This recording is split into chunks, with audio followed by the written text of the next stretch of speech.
I'm Amber Davies and welcome to Call to Stage. This is the space where musical theatre takes centre stage. From unforgettable backstage stories with incredible special guests to insights from my life and my theatre journey. We're leaving it all on the mic every single week, so let's jump in.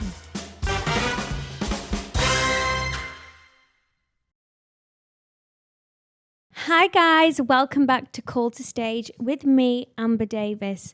Sitting next to me is the rising star of musical theatre. It's Nathania Ong. Oh, thank you so much. That is tall praise. No, honestly, you are. You are the rising star. That is like one of the nicest things anyone's ever said to me. You can change your bio on Instagram now to rising star. Oh, bless. Oh my gosh, imagine that. There's so little info about that at the moment. Oh my God. So you like to be called Natty, right? Yes, yeah. Or what do people call you? Natty? Yeah. I like my dad used to teach me the singing when I was a kid because obviously coming from Singapore, no one could say the TH. I'd get called like Nathania a lot or Nathania. Okay. So because of that, he made me introduce himself as like, hi, my name's Nathania, but you can call me Natty. And so it just kind of stuck, you know? It's funny because I actually only know you as Natty because Ben Joyce trained with you, didn't he? Yeah. To be fair, we like barely saw each other. He was a much better dancer than me. I won't lie. The man can move. Well, better than me. I was stuck in bottom set the whole time and he was like thriving around top set. But you did Candide together. We did indeed. So, he was so good. When I first met him, he always used to mention this girl called Natty. And then I discovered you and I thought, oh, wow, this gal. So pick any role. I asked this to every guest. Okay. Pick any role you've played. What is your pre-show ritual? So with this current show that I'm doing at the moment, my pre-show ritual is I'll come upstairs, I'll set up like a little humidifier and I have like this little set of essential oils so that I can tailor it to my mood for the day.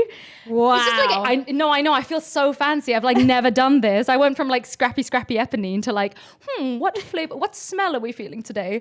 So that is bougie. Yeah, I know. I've leveled up in life. I might adopt that. I might adopt that from you. You should totally do it. And also because I think some places also have the portable humidifiers as well. Yeah. So you could easily just like toss that into the truck or wherever and then gets brought over. It's so great. Say you were nervous, say you had like people in or like your agent was bringing someone to watch you. What scent would you use for that? Oh, I love like a mix of lavender and geranium. Okay. That's from my sister because she's in love with geranium. Okay.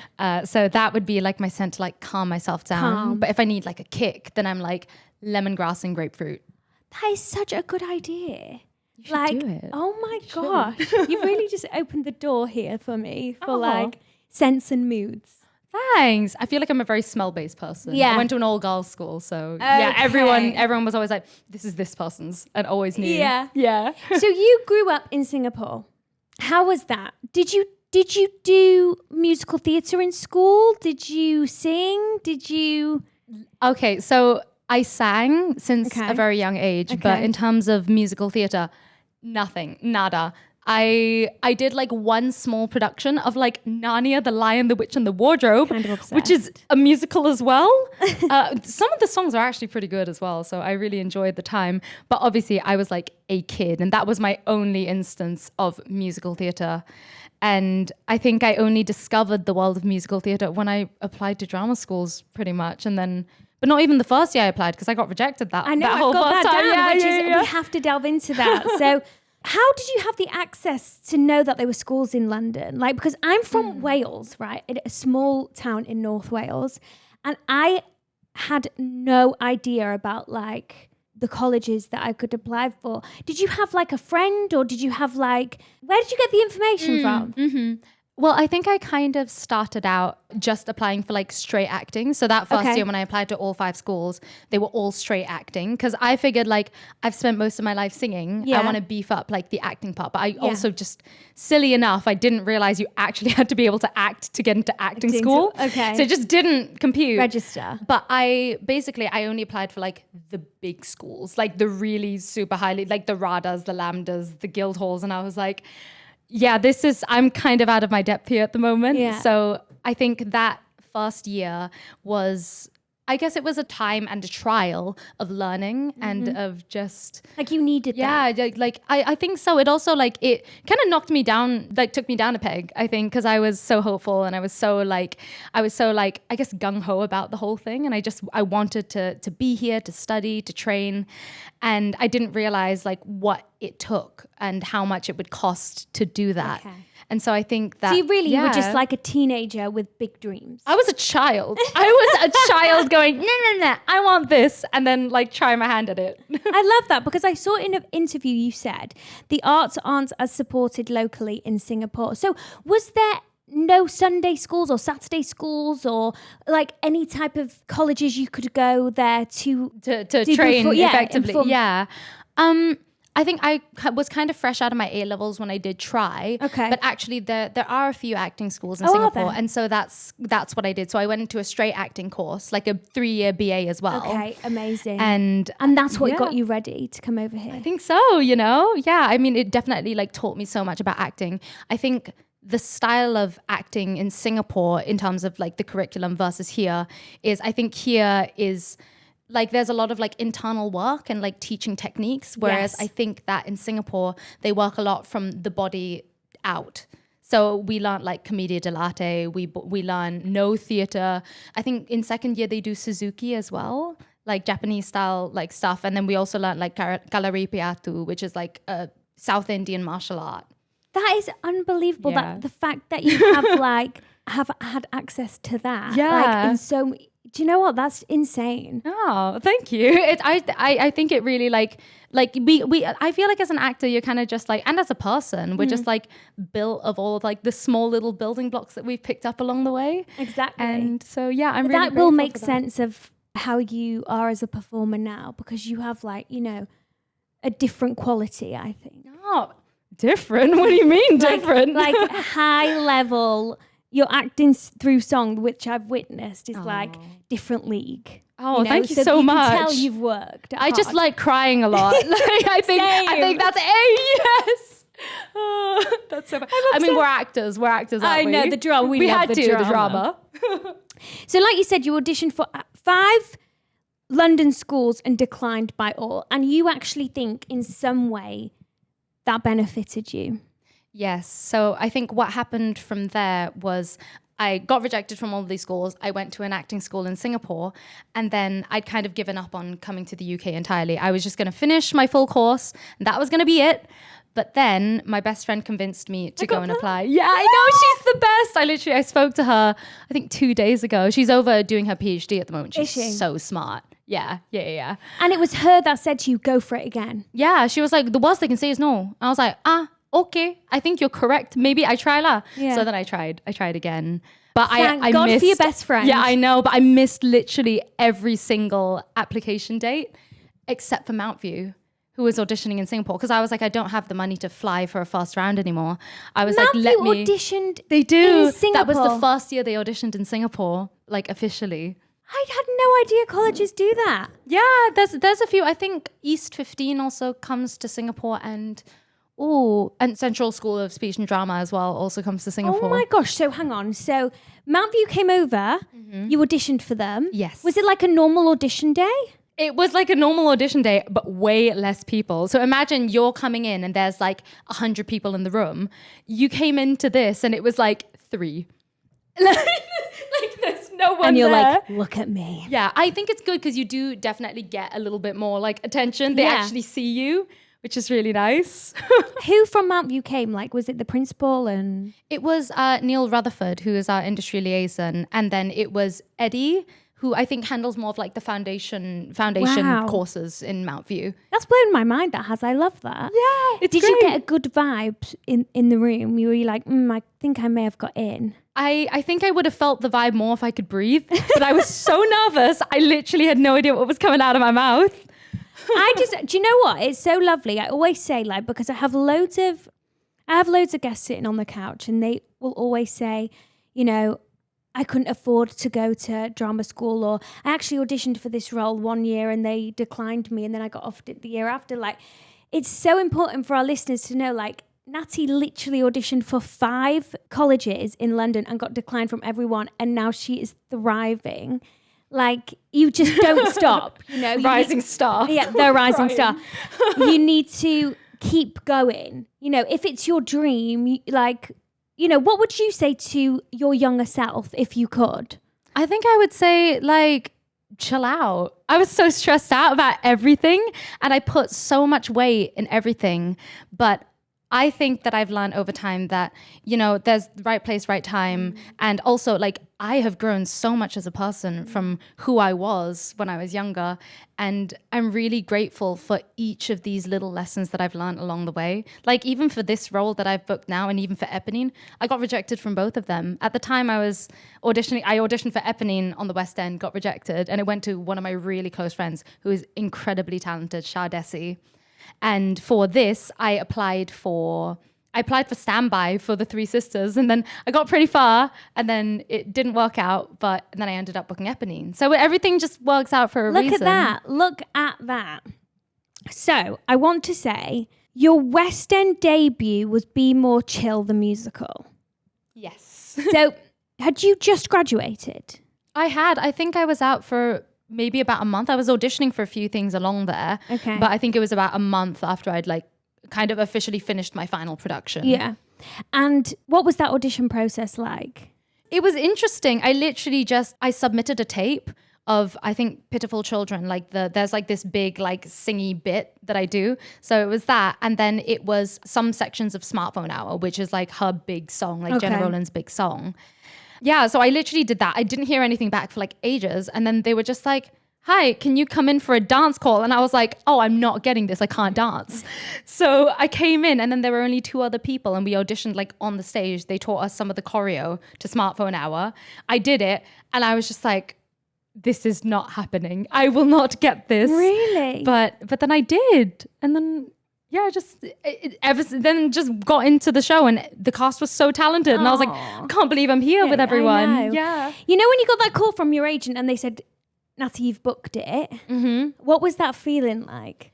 I have this really big thing where anytime I'm experiencing any kind of mild shock, I fall on the floor. Which is a really odd thing. I know. I am a big weirdo. Sorry. I am completely exposing myself right now. But yeah, so I literally heard it and my knees went weak and I was like, oh my gosh. Like it like took over your whole body. Yeah. And I think that for someone, especially who like traveled so far to like kind of pursue that dream and to be here, it was a bit of a pat on the back. And also for me, a really big thing of like showing my family who have always supported me along the way that like, I can do it. You didn't waste your money. You didn't waste that hope and that belief in me. And yeah, it's really special for me. Oh my God, that's so sad. Thank you. And then you went on to do Les Mis, Éponine. You did tour first. I did. How was that? Yeah, it was. As Éponine? Yeah, as Éponine. So you started tour and then you went into town? Yeah. Okay. It was interesting because I mentioned that I got cut from the auditions for the West End production. And so I got given like a flat. Now I know some people were kind of put on hold for that and were re-auditioned for the tour. When the touring auditions happened, I actually didn't get seen for like ages. So I heard all of my friends going back in and doing all of these auditions. And I was like, oh, like that's a shame. I really would have liked to be seen for that. But then I had a job at the time. I was in Be More Chill. So I was just like chilling out. And then it was only 2 days before I finished Be More Chill where they were like, can you come in for a fast round audition as Éponine? And I was like, okay. But everyone had been auditioning since like 3 or 4 weeks ago. So I was like, sure. I mean, I'll jump in. I was like, no hope for this. But I went in, I did the audition. And within the next week, I booked the job. And I started rehearsals in 3 weeks from that date. Oh my God. Mm-hmm. I mean... you are the perfect Éponine. That's very kind of you. You know, there was a viral video of you going around. Yeah. And it was basically, it was you singing on my own at the big night of musicals. And I was shook when I saw the video. Oh I think I must have watched it about 10, 11, 12 times. Oh, wow. Thank you so much. That means a lot to me. It did go everywhere though, didn't it? It made it to Singapore, I'll say that much. Did it? Yeah. Yes. Honestly, I watched it and I just thought, holy hell, who is this woman? Oh, that's so kind of you. It was amazing. But it's that's also considering you're incredibly talented as well, and you've done so much. This is about you. This is about you. No. It sat so easy. It sits so easy in your voice. Like, it didn't feel like a push at all. Oh, it's so interesting that you say that, because when I first got the job, I was really struggling. It was too low for me. Because if you speak to Ben as well, like I did Candide, but I played Lady Cunegonde, who obviously sings like the big operetta, like aria Glitter and Be Gay. So I spent most of my life singing like big soprano classical stuff, and I'd never belted before I went to Mountview. And then suddenly I only belt now. Is that what you do? Yeah, it's all I do is yell. Healthily yell, but I yell. I love that. So if you was to explain to our, because I asked this, I had Joanna Ampil in the my other gosh, day. Queen. I know. And also she has just belted her entire life, and now she's playing Carlotta. Mm-hmm. And I was like, how? Like, do you have to sing differently? Like, say you were going to belt, or say you were going to do soprano. What is the thing you'll change in your voice? I think the main thing is like they have this thing called tilt. So yeah, you literally just like tilt. I don't know if it's let me not misquote this so everyone comes to me. I think it's the cricothyroid that you tilt like anatomically, like you just tilt it forwards a little bit. And I think that gives that little like quality to your voice. Oh my God, you literally just took me back to college. I know. What a time, right? I have not heard those words literally since third year. Like, I'm having PTSD. Where did you go? I went to Erdang. Okay. I'm an Erdang girl. Oh, so you must be a really good dancer then. Wow. Everyone says that. But no comment, but absolutely no comment. It's like, I can dance. Yeah. More of a singer-actress though. Perfect. Okay. Do you know we'll get along swimmingly. When I went to Erdang and I saw like the third years, and they were like full out, like whacking their legs, could do all of this flipping. Like, I thought I was going to leave as one of those type of I didn't leave as one of those type of dancers, but you know, I still worked, and that's the main I mean, you're doing very well for yourself, honey. Don't worry about that.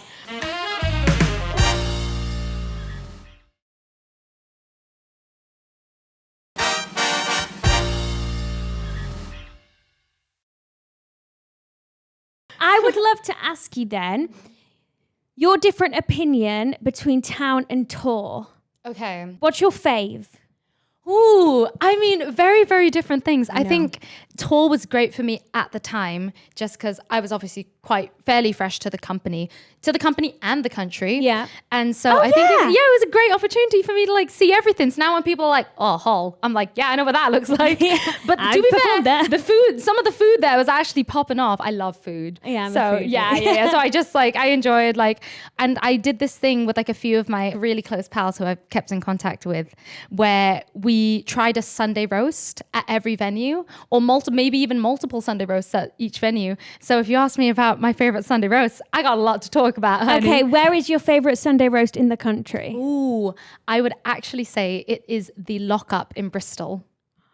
Okay. It's very good. I've done Bristol. Damn it. Yeah, I know. You should have gone back. You'll be back. You'll be back. Also, Bristol's a beautiful place. Oh my God. Great holiday destination. I love it. So good. And then town is obviously same place, same theatre.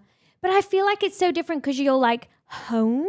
Yeah, it is very different. I feel like as someone, like my family's all the way over back in Singapore, so it's not like the family element is changing that much. So I think that for me, what really makes each of the experiences just the company. Like if the company is nice and I'm liking the people and I'm enjoying the vibes, then it's perfect. Perfect. Yeah. It is a lot about like you could literally be playing your dream role, but that instantly can be changed if you're in, you know, a disconnected company. So I feel like from what I've heard, you've always just experienced a really nice homely environment. I've actually been so lucky with my companies, and I don't know what it is. I'm just very grateful. Yeah. Don't question it. Just take it.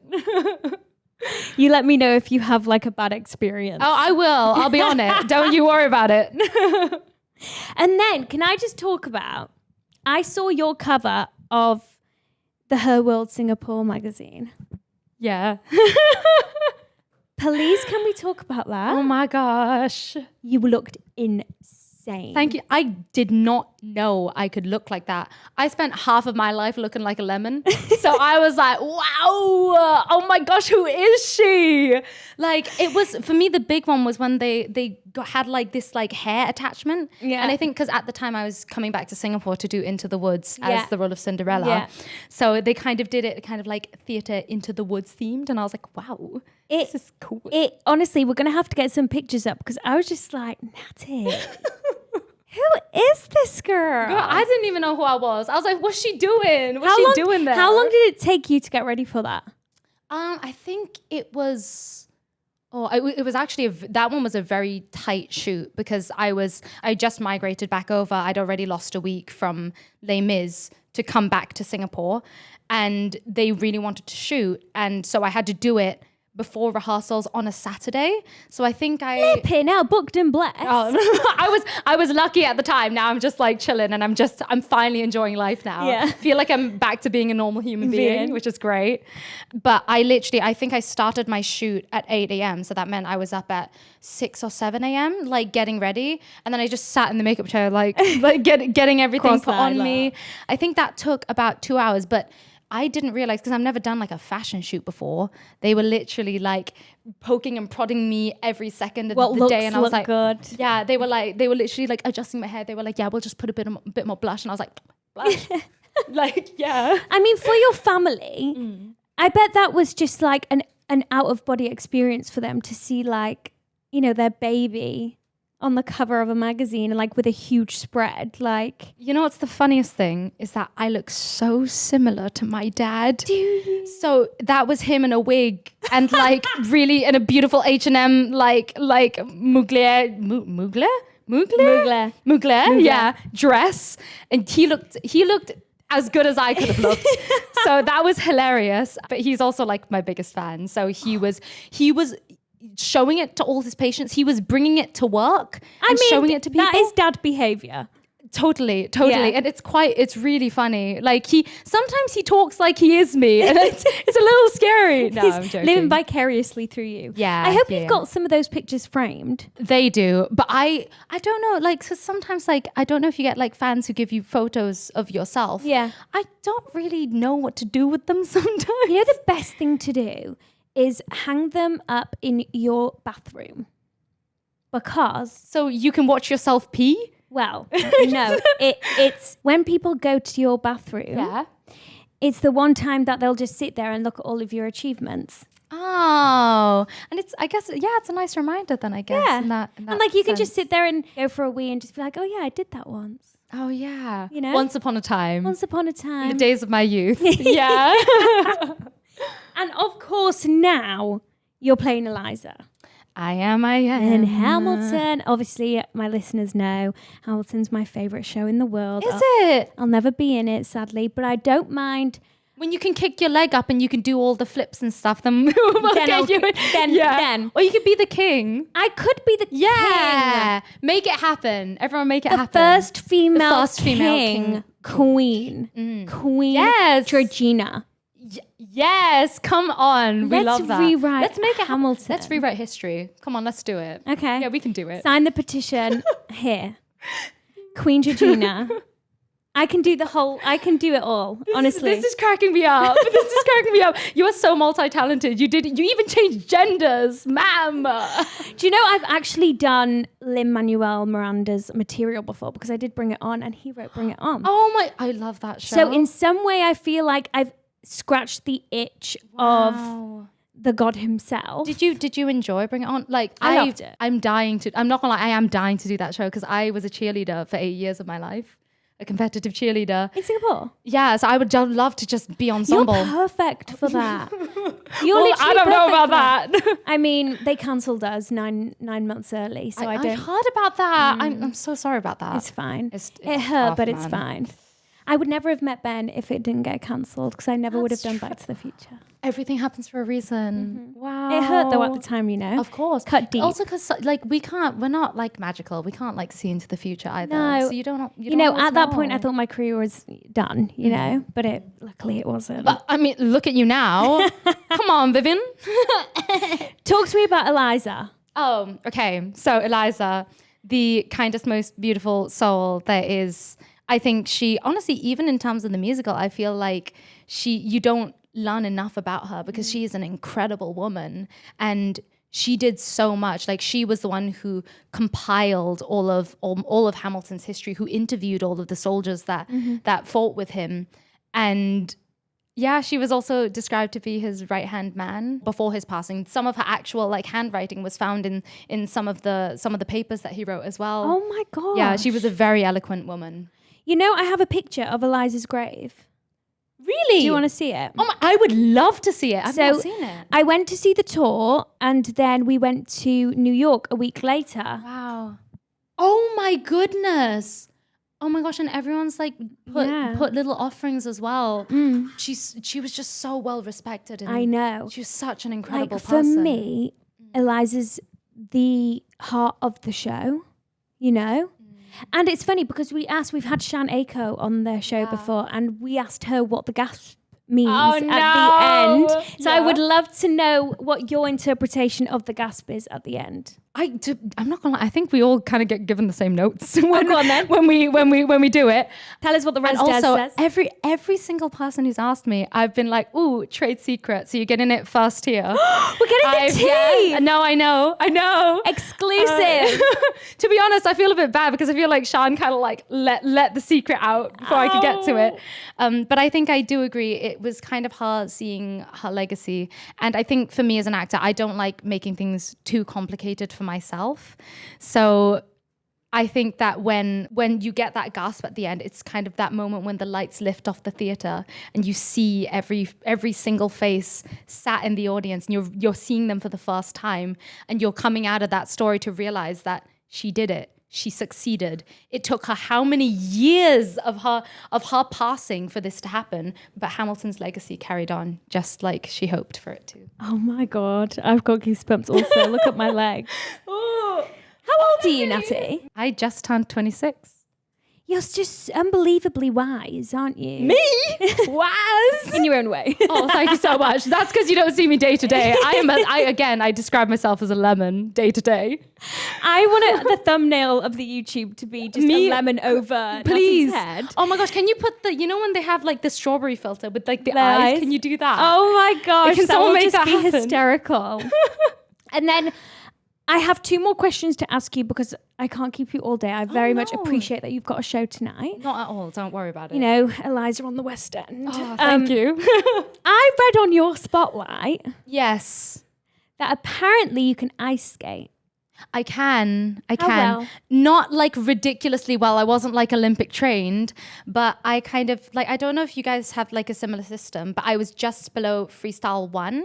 So I think like to qualify, you'd need to be like but you have like all like the gamma data, like delta, beta, alpha, like all of that stuff before you get to freestyle. So I kind of finished all of like the prerequisites, but I was a child. Okay. I was a little child who was barely fitting, getting too big for her boots, literally, because I was growing out of them. And I was taking my sister's old boots. So I did a ice skating show at the start of the year on live television called Dancing on Ice. Oh my gosh. And that's amazing. I was a semi-finalist actually. Yeah. Wow. Okay, well you're probably 10 times better than I am now. You know, maybe at Christmas, maybe we could get an Amber v Natty skate off. We could try, but I haven't skated since I was about 10. So it would be you absolutely trashing my 10-year-old self. So it would not be a versus, it would be a beatdown is exactly what it would be. I just loved it when I was looking at your spotlight and I just thought, I wonder if that's actually like, you know, when you just pretend, but you actually can ice skate. I really thought you'd go, no, I can't. You know, what would have been worse if you asked me if I could actually speak Mandarin because... Can you not? No. We're really exposing. I know. I can speak bits. I can like maybe sometimes on a good day order food. Okay. Yeah. Could you teach me one thing? I mean, you probably know like the ni hao, which is just hello. Ni hao. Ni hao. Ni hao. Yeah. Okay. I think the tone is quite important as well because you can very much change the meaning. So if you say like mama, then it's mother. If you say like something like mama or mama, it becomes your mother is a horse. Like it's so It's so easy. And honestly, like anyone who watches this will be like, yeah, you have no idea. Because I couldn't even give you the right tone. Mama. Yeah. Like it should be mama. Mama. Mama is mother. Oh my God, I love that. It's cute. And then obviously papa is papa. Baba. So it's literally all about like it's tones. Yeah, like there's singing. like 4 main ones. It's like singing. Yeah, it is. If you can sing, you can speak Mandarin. Okay. So I don't know what happened to me. I'm gonna download Duolingo. That? Yeah. Oh my gosh. Can you speak anything? Can you speak Welsh? I'm fluent Welsh. Can you teach me something in Welsh then? I'll say bore da. Bore da. Is good morning. Okay. Mama. Bore da. Mama. Bore Bore da. da. There we go. Yes. Perfect. This is much better than the skate off. I'll tell you that. Yeah, we're not going to skate off anymore. Okay, I'm just going to ask you one question from our listeners who have sent in a load of questions. Hope it's a kind one. I'm scared. This is very, very cliche, but I feel like I've got to ask you because I feel like you're limitless when it comes to your career. And that's so kind. It doesn't have to be on the West End right now. The show doesn't have to exist or even on Broadway, but what would be your dream role? My dream role is to play the role of Soprano 1 in The Hunchback of Notre Dame. So specific. I'm in love with that score. I think it's so beautiful. And I think it is such a wonderful story of like obviously overcoming adversity, of acceptance, of kindness. I think there's so much in that. And I think that it inspires me a lot. Like obviously apart from the score being absolutely stunning, I think that it inspires me to give more love, to give more kindness, to be more accepting, to do more for people and to not allow myself to sit tight and to let life pass me by. I think that is the perfect way to end this session. But you are a breath of fresh air. Oh, thank you so much. And thank you so much for coming in. Thank you so much for having me. Thanks, guys. Bye.